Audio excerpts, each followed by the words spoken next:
The company's PA system crackled to life. Rule: do anything your supervisor tells you to do. All employees must remember this. Otherwise, you will face the consequences. Everyone, I just want to punch a clock. Did the company want to enslave me? I'm selling my skills, not my soul. Today was the last workday before the holiday. The forecast had promised a sunny day, but as I walked out of the subway station, a light rain started to fall. It made the building where I work look a little grim. When I scanned my badge, the security guard was a stranger. He kept his head down, his face hidden in the shadow of his cap. I couldn't see his expression. The usual guy was always smiling, asking if I'd had breakfast. Maybe they switched shifts, I thought, and didn't give it second thought. Beep. Welcome. The gate opened with a mechanical female voice, and I hurried toward the elevators. Our company doesn't have a strict clock-in policy, so plenty of people cut it close. Everyone was chatting casually in the elevator lobby. Suddenly, the PA system came on. This is the corporate efficiency department. Today is Efficiency Day. The first set of Efficiency Day rules are as follows. Rule for arriving on time. Rule 1, do not be late. Rule 2, if you are late, you may go to the nearest printer, take a piece of paper, and then return. Rule 3, if you are late, do not go to the 6th floor cafeteria. All employees must remember this. Otherwise, you will face the consequences. The rules repeated 3 times, but everyone just kept laughing and joking. What kind of stupid rules are these? You can't scare me. Can I grab toilet paper instead? The group laughed, not taking it seriously. But I was new, a total greenhorn. Better to be cautious. The elevator stopped on every single floor.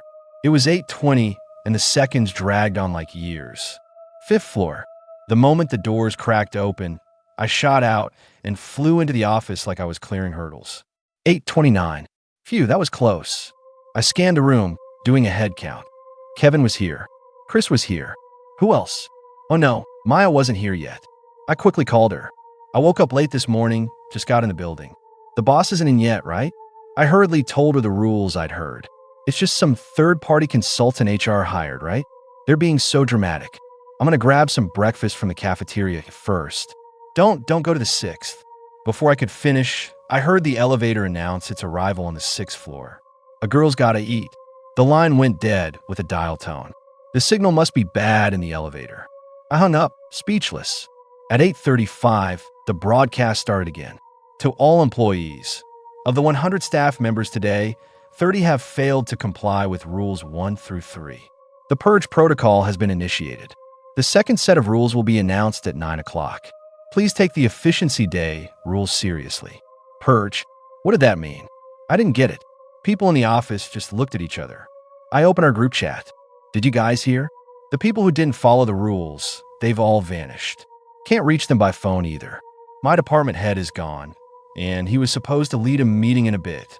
My scalp tingled as I read. I called Maya 5 times in a row and got her classical music ringback tone 5 times. Suddenly, I noticed that in the group chat, Maya's profile picture had turned gray. Wait, this wasn't some old-school messenger app. Can your profile even go offline like that? The profile pictures of 29 other colleagues had also gone gray. A sense of unease began to spread. The normally bustling office and hallways were now as quiet as a ghost town. You could hear a pin drop. My boss suddenly returned. I rushed over to him. Sir, do you know about these Efficiency Day rules? The announcement said Maya was purged. My boss was a company veteran. He'd been here for over 20 years. He looked at me and said calmly, I'm aware. Don't worry for now. I'll go ask about the situation in a bit. I returned to my desk, feeling a little more at ease. Time flew by, and soon it was 9 o'clock. The PA system started right on time. The second set of Efficiency Day rules are as follows. Rules of conduct. Rule 4. Do not make eye contact or speak with anyone wearing a red badge. Rule 5. If you encounter someone wearing a red badge outside of an office, immediately enter the nearest room marked storage and remain inside for 10 minutes before leaving. Rule 6. If a person wearing a red badge continues to speak to you, seek help from a janitor immediately. All employees must remember this. Otherwise, you will face the consequences. Oh God, what kind of weird rules were these? Were the people with red badges the third-party consultants Maya mentioned? I glanced at the group chat. It was exploding. What kind of genius came up with these insane rules? It's the last day before a holiday. Can we not do something so intense? I'm so scared, guys. I have a meeting in room 206 at 9:30, but now I don't dare to leave the office. I thought of my friend Leo. He was the most well-connected person in the building, though sometimes he could be a little goofy. What do you make of all this? I'd met him. Usually chatty, he was uncharacteristically silent. In the chat window, the typing indicator kept appearing and disappearing. Finally, a message came through. I heard, and this is just a rumor, that this happens once every 10 years. The purge. It's to get rid of people who can adapt to the rules. I was speechless. What was the point of all this red tape? What happens to the people who are purged? I don't know, but I heard a rumor. My curiosity was piqued. My ears perked up like a Doberman's. The people who are purged get marginalized, pushed to the fringes of this world, into a void. In English, please. The typing indicator blinked on and off again. They disappear. They just disappear. I closed the chat, not knowing what to do. Leo's words added another heavy weight to my heart. Just then, I heard footsteps outside the door. A figure passed by, and I caught a flash of red. The footsteps stopped. When they started again, a person appeared in the doorway. The hairs on my arms stood on end. Alarm bells went off in my head. It was someone with a red badge. In my peripheral vision, I could tell it was a man. He strolled in casually and glanced at Maya's empty desk. Then he started walking toward the rest of us. The air grew thick.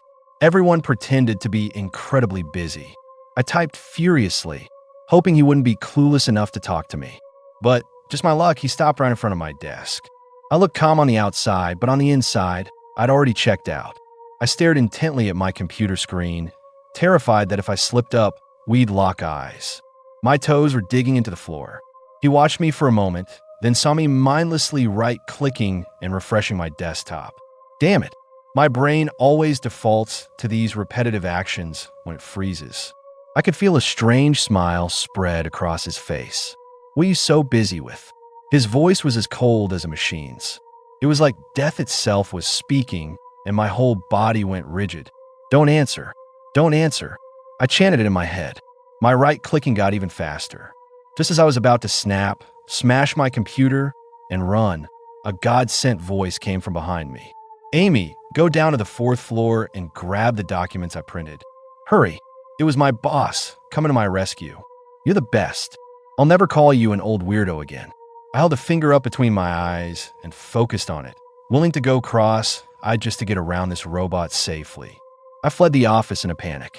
I could feel his smiling gaze on my back the whole time. It made my skin crawl. I sprinted downstairs and grabbed the papers from the printer in the 4th floor office. 3 lines were written on the page in bold, red text. Don't trust anyone but me. Don't trust anyone but me. Don't trust anyone but me. After reading it, I put it through the shredder. Okay, boss. You lead the way. I glanced at the people in this office. They were all frozen in place, not daring to make a peep. To avoid running into that freak again, I took the long way back. Down the hall, I saw a person with a red badge, and a colleague ran right into him. There were no storage rooms on this floor. I watched in horror as the red guard transformed into a towering monster, lifted my colleague up, and swallowed him whole like a sword swallower. My colleague's laptop clattered to the ground. From where I stood, it looked incredibly dangerous, which of course it was. I wondered if I was hallucinating. I scrambled away, practically tumbling up the stairs. Not going to work is a financial problem. Going to work has become a mental problem. I'm going to be scared to death. But of course, it was just my luck. I came off the stairwell and ran right into him. That familiar, ice-cold face was stretched into an unnatural smile. We meet again. I kept my head down and hurried past him, but after just a couple of steps, those black leather shoes appeared in front of me again. He was haunting me. From above, his voice came. Are you avoiding me? Oh, for God's sake. I know I'm a vibrant and beautiful woman, but you can't just relentlessly hit on me like this. In my panic, I remembered Rule 6 and quickly headed toward the restroom. The cleaning lady was like a guardian goddess, busy with a large green trash can. Ma'am, help me. Someone with a red badge is chasing me. I was about to cry, frantically pointing behind me. The janitor peered out, then immediately pulled me into the women's restroom. Go into the last stall, lock the door, and don't come out for 10 minutes. I glanced at the mirror and almost collapsed. The man with the red badge had already transformed. He was smiling at me through the reflection. The corners of his mouth stretched to his ears, and he had only one eye. I dove into the stall like the wind and locked the door. It was silent outside. "Hey, are you also running from one of those red badge people?" A voice suddenly came from the next stall, nearly scaring my soul, which I had just managed to reclaim right out of my body. She sounded like Wendy from marketing. "Yeah, how's it going in your office? We're already down 2 people. I don't know when this will end." Sniffle. "I want to go home." Wendy started to cry, and my heart ached for her. I didn't tell her what I had seen. I was afraid she'd be scared to death right then and there. Sigh. Who could even remember that tomorrow was a holiday? And they pull this kind of crap. 10 minutes passed. Wendy and I supported each other as we crept out of the restroom. The entire hallway was empty. No people. No monsters. Good. I hurried back to the office.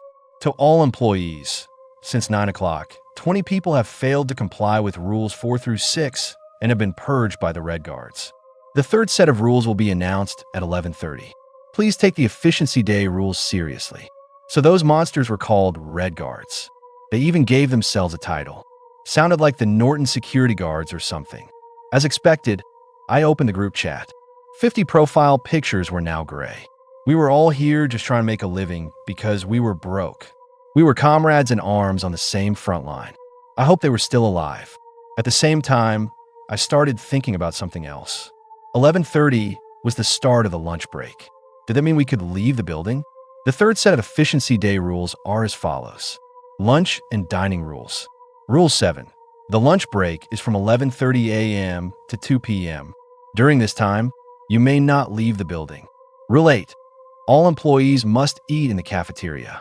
Do not take food served in red bowls. A 4-person table must have exactly 2 men and 2 women, otherwise do not sit down. Rule 9. From 1 p.m. to 2 p.m., the offices are safe. You must return to your assigned office before 1 p.m. Lock the door, do not turn on the lights, and do not open the door for anyone. All employees must remember this. Otherwise, you will face the consequences. The rules this time were a bit complicated. Thankfully, my lightning-fast typing skills, honed over many years, allowed me to record them in detail. Well, so much for leaving the building. Just as I was about to head to the cafeteria, I got a message from Leo. Don't eat the fish. Do not eat the fish. Repeat, do not eat the fish. I got the hint, shot back a roger that, and hurried upstairs. The sooner I ate, the sooner I could get back. When the elevator reached the 6th floor, I saw Maya's dropped notebook. She was probably a lamb to the slaughter long ago. The cafeteria was packed with people who had the same idea. The line for food snaked around like the game Snake. When it was finally my turn, I carefully selected my food, remembering the rules. Sure enough, I saw red bowls holding glistening braised pork belly. I walked past them with tears in my eyes. By the time I reached the last station, I realized I'd only picked up a side of greens, and the only thing left in front of me was a bowl of steamed sea bass. I turned away without a second thought. I wandered around with my plate of vegetables, calculating the men and women at each table. Suddenly, I saw Leo waving his arm, signaling me to an open seat by the window. Perfect. With me, it was exactly 2 men and 2 women. For God's sake, it felt like a group date. The first thing I said when I sat down was, "Why'd you tell me not to eat the fish?" The rules didn't say anything about it. Do you have some inside info I don't? I leaned in like a gossip columnist, listening closely. He pointed to the TV, which was playing the news. Haven't you seen the news? The nuclear leak in Japan is already affecting our waters. We shouldn't eat any seafood from now on. I was speechless. You mother, I thought. Are you on a diet? He asked, looking at my plate of vegetables with a completely serious expression. Whatever.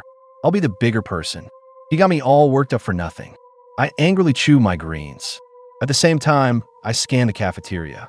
It was usually so loud you couldn't hear yourself think, but now there was only the sound of chewing. But there was an undercurrent of tension. Every so often, a scream would erupt from somewhere. A table ended up with 3 men and 1 woman, and they were swiftly taken away by red guards who appeared out of nowhere. Leo and I made eye contact, our gazes exchanging a gigabyte of information per second. Suddenly, the girl to my left tapped my arm. "Hey, why do you only get vegetables? I got too much food, have some of mine." The girl looked familiar. I think she was from marketing. She seemed so nice. On any other day, I would have already dug in. Except the dish she pushed toward me was the braised pork belly in a red bowl. Leo's eyes widened, frantically signaling a warning to me. The girl, however, seemed to not notice anything strange and kept looking at me with an enthusiastic, yet creepy, smile. "Thanks. I'm full. We should get going." I grabbed Leo and quickly left the cafeteria. As we left, I glanced back. The girl was still smiling at me. I hurried downstairs, my heart still pounding. Was she even human? Leo was just as spooked and asked the question we were both thinking. I fell silent and told him what I'd seen in the restroom. "So, you can't look at them directly, but you can look at them indirectly through a mirror?" I nodded. Then I suddenly punched his arm. "My point is that there are monsters eating people. Your focus is so weird." On second thought, he did have a unique way of thinking. He had found a loophole in the rules. A smart guy, for sure. It was 12:50. Normally after lunch, we'd take a walk around the building to digest. Now, all I wanted was to rush back to the safety of my den. Leo's office was on the 2nd floor, so we said a quick goodbye. "Stay alive." "You too." Back in my office, I did another head count. Kevin and the boss weren't back yet. I quickly sent a group message. "Get back here. Now." Kevin replied, "I can't take it anymore. I'm going home. I've checked several exits, and guess what? They're all locked. You get it? We're going to die in here. Just come back first. The office is locking down at 1 o'clock. I'm just going to check the kitchen service entrance. Then I'll be right back." I was frantic, glancing at the door with every passing second. At 12:58, a figure finally appeared. It was my boss. He came in and locked the door behind him. I gasped. "Sir, Kevin's not back yet." My boss paused for a second. Then, with a click, he turned off the lights. So it's true what they say about bosses being heartless. That old weirdo. He even pulled a chair over and sat in front of the door, giving off a crazy vibe like, "If you want to open this door, you'll have to step over my dead body." At 1:05, a knock came at the door. "Amy, it's me, Kevin. Open the door." It was Kevin's voice. Maybe I'm just too soft-hearted to watch a colleague I see every day meet a terrible fate. I shot up from my chair and looked helplessly at my boss. He gave me a sharp glare that told me to sit back down. The knocking continued. "Chris, boss, please, I'm begging you, let me in." When no one opened the door, the knocking and shouting gradually stopped. Then it started again. "It's Kevin. Open the door for me." That skin-crawling feeling returned. Wait, that wasn't Kevin. There was a strange, smiling tone in his voice. It was that red guard. Does he have our office on his assigned route or something? Why is it always him? "How old are you?" As the twisted pleas continued, I put on my headphones and played Actor by Joker Schwe. "I should cooperate with your performance, but I'll pretend not to see. Whatever you want is fine with me. Your acting skills are limited anyway." I couldn't bear to imagine what would happen to Kevin. He was probably eaten, too. His profile picture had turned gray. Footsteps occasionally echoed outside the door, along with a few tentative knocks. "It's Maya. Open the door for me." Paralyzed by fear, none of us dared to sleep. The boss sat by the door like a great stone Buddha, holding back the demons and monsters outside. I suddenly felt a sense of security. At 2 o'clock sharp, the boss opened the door, peered out, and left. It was as if Kevin and Maya had never existed. The rule announcement came on. To all employees, 10 people failed to comply with the lunch and dining rules. The employees in office 1012 violated the rules by opening the door and have been purged by the red guards. Please take the Efficiency Day rules seriously. The fourth set of Efficiency Day rules are as follows. Quality and Efficiency Improvement Rules. Rule 10. Tasks assigned by a supervisor must be completed within 10 minutes. Rule 11. When a customer calls with a complaint, the call cannot be ended until they are satisfied. Rule 12. Between 2 p.m. and 4 p.m., please attend at least 2 meetings in a room with a green conference room sign. Each meeting is limited to 10 people. Do not enter rooms with a red conference room sign. All employees must remember this.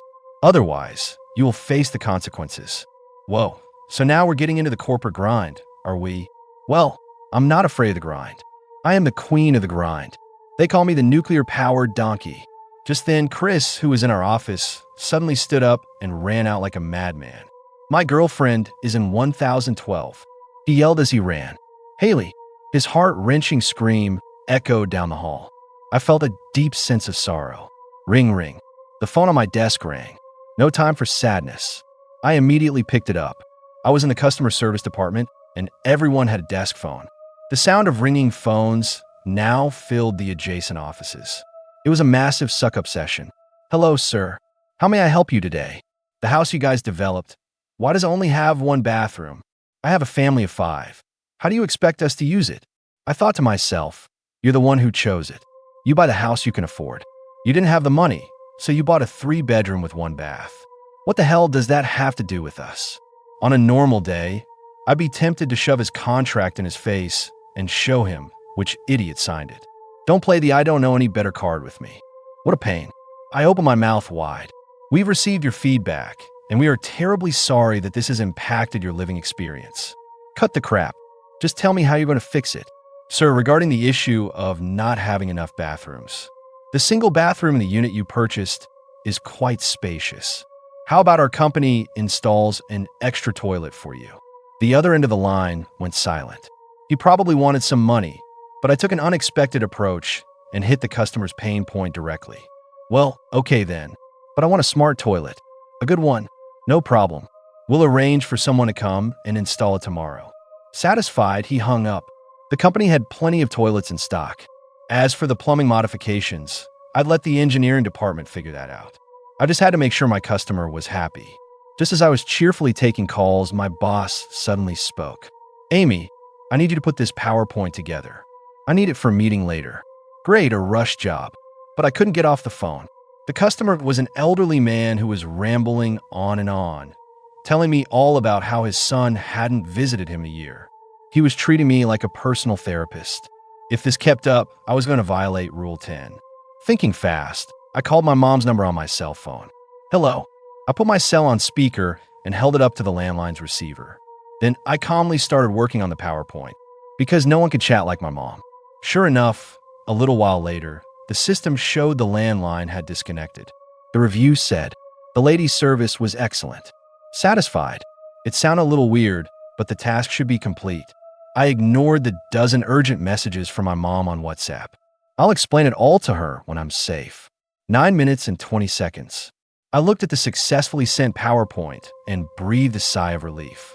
My relaxed nerves tensed up again. Right? I still had to attend meetings. I rushed out, dizzy, to find a conference room. I passed a meeting room on the 4th floor where a few people were already sitting. I hurried in and plopped into a chair. A colleague handed me a sign-in sheet. I signed my name with a flourish. It was only then that I felt a prickle of unease. Everyone at the conference table was looking at me with a strange, mocking smile. As if a terrifying thought had struck me, my neck stiffened as I looked toward the door. Hanging on the conference room door was a red sign. My heart, which had been in my throat, finally dropped. One wrong step and it's all over. I ran back to my office, crying, and immediately reported my predicament to my boss. He looked at me with a disappointed, "You're a lost cause" expression. Sigh, how could you be so careless? Sir, you have to save me. You're the only one I can trust. He clenched his jaw, as if wrestling with a decision, and I was waiting for his judgment. All right, come with me, he said, as if he'd made up his mind. I almost fell to my knees and sang him a song of surrender. I followed him meekly, like a kitten that had misbehaved, terrified that a red guard would leap out from somewhere and swallow me whole. We arrived at a red door, room number 1012. It was the office that had opened its door during the lunch break. He opened the door, and my eyes were met with a space covered in a thick, red, viscous substance. Usually bustling with people, it was now completely empty. My boss pushed me inside and, before closing the door, instructed me, no matter what, do not open your eyes. Do not listen to any sounds. Because you made a mistake, You must repent in this room, and then this will be over. After 10 minutes, I will tap your forehead 3 times and bring you out." With that, he closed the door. I looked at the Stranger Things-esque scene and thought, whoever created this must be a huge fan of American TV shows. I closed my eyes, covered my ears, and began my ordeal. When a person covers both ears and shuts off their sight, all their focus turns inward. I heard a gurgling sound, as if I were underwater. I let my mind wander. Suddenly, a voice spoke. "Don't trust your boss. He's one of them. He's with the Red Guards. Don't listen to any sounds." I squatted down and pressed my hands tighter against my ears. The voice still seemed to come from the depths of the sea. "Your boss wants to turn you into a thoughtless tool that only knows how to obey." "Who are you? Why are you telling me this?" "I won't believe you," I shouted. "You're the girl my grandson likes. I have to save you. By the way, my grandson is a security guard here." "That young security guard? This man was his grandfather?" "You don't have to believe me now. I'll be waiting for you in the mailroom on the first floor." Then there was silence. I don't know how much time passed. I felt someone poke my forehead forcefully. It hurt. It was so rough. It must be my damn boss. I grabbed his arm and let him lead me out. When I opened my eyes, he had a disgusted, "Don't let it happen again" look on his face and told me to hurry up and attend a meeting in a green conference room before 4 o'clock. It was already 3 o'clock, with only an hour left. I sprinted down the hallway like a dying gadget searching for a charger. I saw it. I rushed in. Thank God I was the 8th person. I saw a familiar figure. It was Leo. I sat down next to him and quietly told him what had happened. Regarding the old security guard's words, Leo was non-committal, saying that it never hurts to be extra careful. It was called a meeting, but it was really just 10 people sitting in a conference room, each lost in their own troubled thoughts. After the day's events, no one dared to easily trust those around them, until we heard the words, "The meeting is over." Everyone scattered. After that, we both attended another meeting. Task complete. To all employees, 5 people have failed to comply with the quality and efficiency improvement rules and have been purged by the Red Guards. Please take the Efficiency Day rule seriously. The final Efficiency Day rule is as follows. Ultimate rule: do anything your supervisor tells you to do. Good luck. There were 35 people left. I couldn't help but wonder what fate awaited those who made it to the end. At this point, only my boss, Chris, and I were left in the office. Chris had been with the company for 5 years. Now, because of his girlfriend, he had a vacant look in his eyes, as if he'd lost the will to live. "Chris, come with me." The boss called him out. With no immediate tasks, I started to piece together the day's events. Suddenly, I realized a terrifying detail. In that red conference room I had accidentally stumbled into, the person who had smiled and handed me the sign-in sheet was Chris's girlfriend. Could it be that those who break the rules become agents of the Red Guards? What on earth was going on? I told Leo about my discovery. He proposed a theory. Okay, so we know the Red Guards eat people who don't follow the rules. But we've also seen people who previously broke the rules. There's only one possibility. Their bait for the Red Guards used to lure the rest of us into making mistakes. I decided to step out of the office and see what was happening outside. I had no idea the world had become so absurd. At the behest of a supervisor, someone was in a bathroom stall, drinking from the toilet bowl. Someone else was running down the hall, stripping off their clothes like a mad courtier from an old drama. 2 people were slapping each other across the face. The entire building had gone completely nuts. I wished so badly that this was all a nightmare. Then I saw him. Leo was moving a stool to a window. He stood up on it, while his manager was ordering him to jump. "Stop!" I rushed forward and grabbed his legs. "Are you crazy?" Even though we were only on the 2nd floor. "Let go of me. I'd rather be crippled than get eaten." Leo looked at the Red Guard smiling at him from down the hall and said despairingly, "There has to be another way. Come with me." I grabbed him, and without a second thought, we dodged the Red Guard and ran. I had originally planned to ask my boss for help, but then a voice echoed in my mind. "They're one of them." I steel myself. I take my chances with the old security guard. What if he was telling the truth? Leo was crying as he ran, probably terrified from almost jumping. I tried to comfort him. "Stop your damn crying. You're going to turn yourself inside out. We dodged the red guard's pursuit and ducked into the first floor mailroom. The door was unlocked. Come in. He was expecting me. What is really going on? Who are you? What secrets do you know? I fired off questions. He lit a cigarette. Through the swirling smoke, he began to speak. It all started 20 years ago. The founder of this company, in order to select subordinates who could adapt to rules, follow rules, and obey supervisors, created the Efficiency Day event. Everything you've experienced today, none of it is real. Leo and I were stunned. What do you mean, not real? Are you not real, or are we not real? We both looked completely baffled. The old man chuckled. The moment you entered the building this morning, you inhaled a hallucinogenic gas. Right now, you're just consciousness. The plot was starting to get complicated. Then where are we? Really? Your bodies have been safely stored somewhere, but I don't know where. You'll only wake up when it's all over. What if I want to wake up now? We spoke in unison. The old man hesitated, then said, waking up by force has side effects. Your brain will be damaged. You'll never be able to do mental work again. He seemed to drift off into a memory. 20 years ago, I was a top employee at this company, and I also participated in Efficiency Day. I figured out the trick, found my own body, and forced myself awake. Ever since then, I've only been able to work as a security guard. Suddenly, we heard footsteps outside. Our hair stood on end. It was a red guard. There's not much time. Your boss was the winner of that round, so he's the one leading it this time. Remember, he has the antidote on him. One sip, and you'll wake up safely. Also, the red guards are just code. They're controlled by the network. Whatever you do, don't win. Otherwise what? We asked urgently. The footsteps had stopped right outside the door.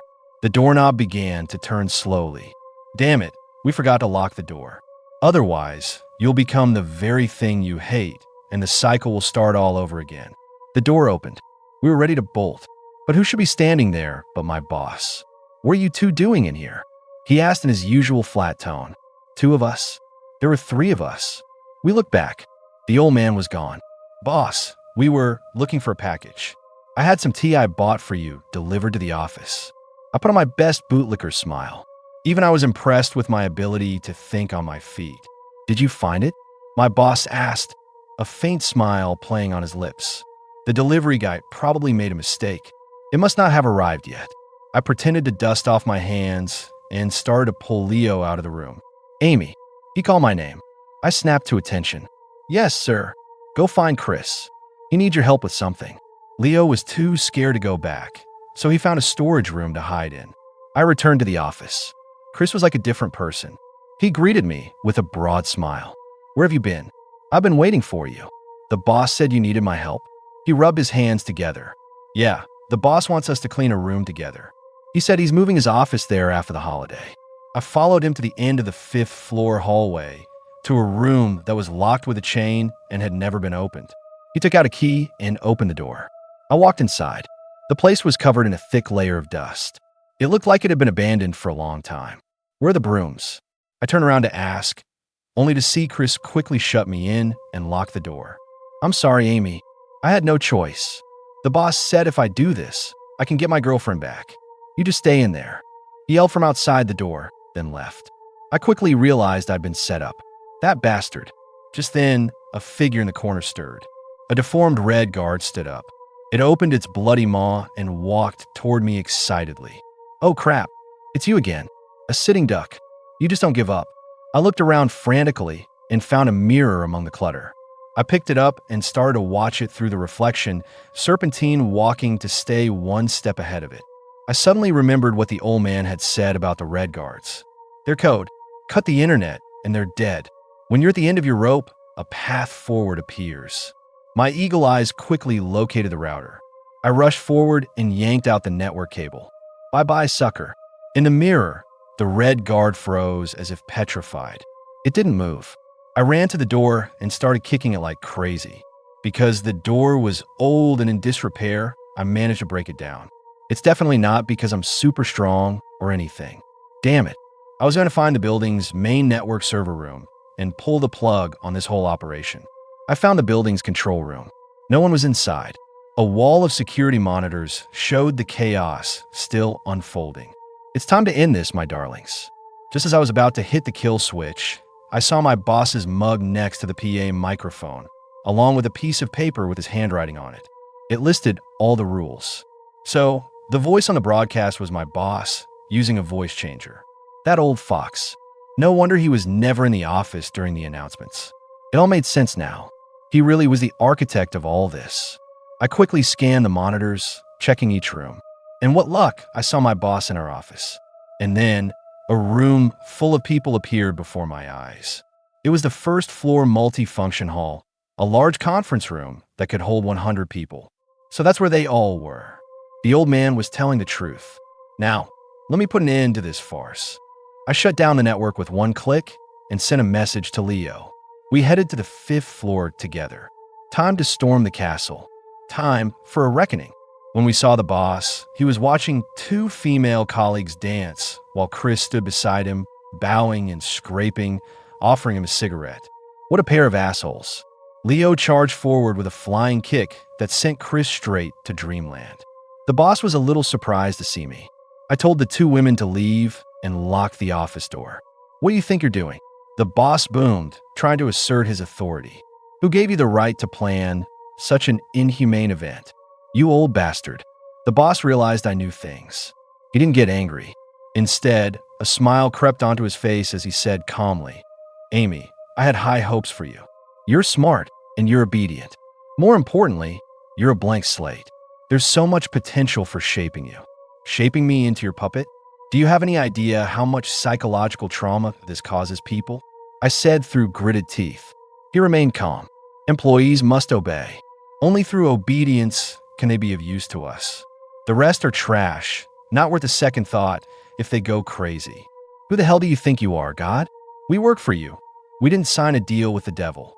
Leo shot forward and punched him. With blood trickling from his nose, the boss still smiled and said, What can you do to me? You didn't read your employment contracts carefully, did you? There's a clause in there. Absolute secrecy about this matter. You waived your right to sue. His psycho act was disgusting. How do we end this? I demand you end this event right now. And what if I don't? He said, adopting a scoundrel's attitude. A formidable woman like me would not be pushed around by him. I saw a bulge in his shirt pocket. I gave Leo a look, and he understood. He lunged forward and restrained the boss. What are you doing? I pulled the object from his pocket. It was a glass vial, the size of a liquid supplement, filled with a blue liquid. If you don't end this, I'm going to drink this, wake up, strip you naked, and throw you out onto the street. To fight a scoundrel, you have to be even more of a scoundrel. For a young girl, how could you think of something so? He saw me make a motion to drink it. The boss finally panicked. I'll talk. There's a whistle in my drawer. Just blow it for 10 seconds, and everyone will wake up. His hair was a mess, his composure completely gone. Leo found the whistle. The sound of the whistle echoed throughout the building.